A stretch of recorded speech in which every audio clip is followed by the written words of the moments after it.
Your morning news now. The death of George Floyd has not only sparked outrage across the U.S., but internationally as well. Tear gas dispersed a crowd in Paris that gathered to protest the death of a black Frenchman who died in police custody in 2016. In downtown Sydney, Australians urged their government to address racism and police violence.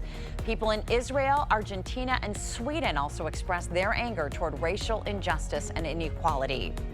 The Minnesota Department of Human Rights is filing a civil rights charge against the entire Minneapolis Police Department.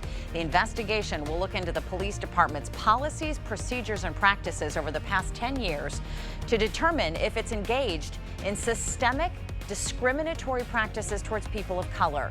Governor Tim Walz says this is one of many steps in restoring trust in the community. We can start with accountability for unacceptable use of force.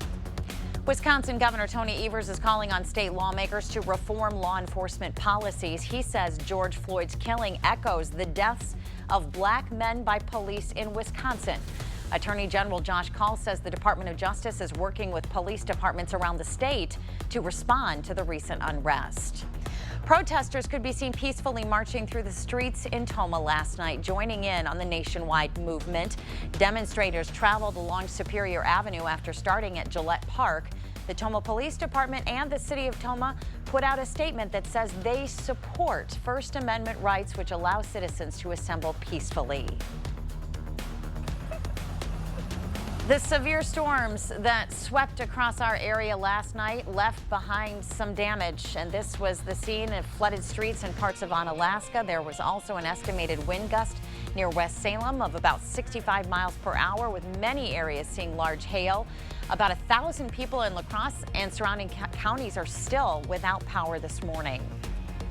Yeah, take a look at these severe weather reports centered right along the I-90 corridor. A couple tornadoes reported over southern Minnesota, just south of Mankato. In our viewing area, large hail 1 to 3 inches in diameter, especially just north of LaCrosse. Also 55 to 70 mile per hour wind gust did some tree damage, power lines down, numerous reports of power outages as well.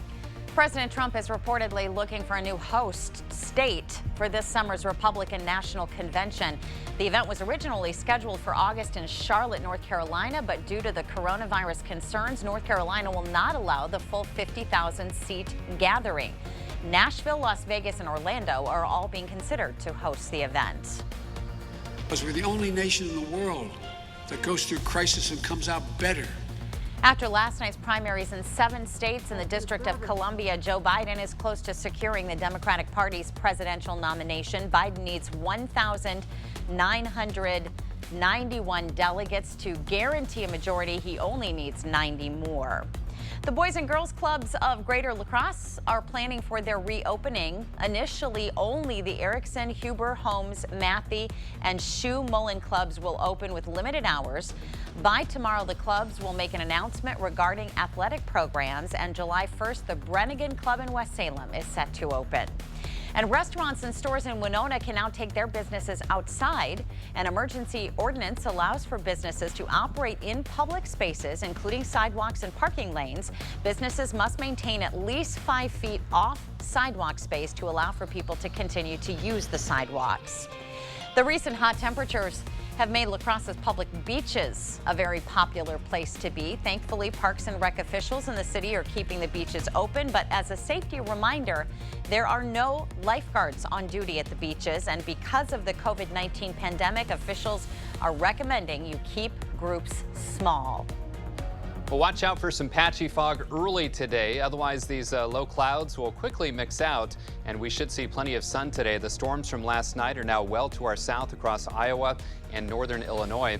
Temperatures in the lower to middle 60s. Not as hot and humid today. Less humid, less humid, but still warm with highs around 86 degrees. We want to thank you for sharing your morning with us. We hope you have a great day, and we will look forward to seeing you right back here tomorrow morning.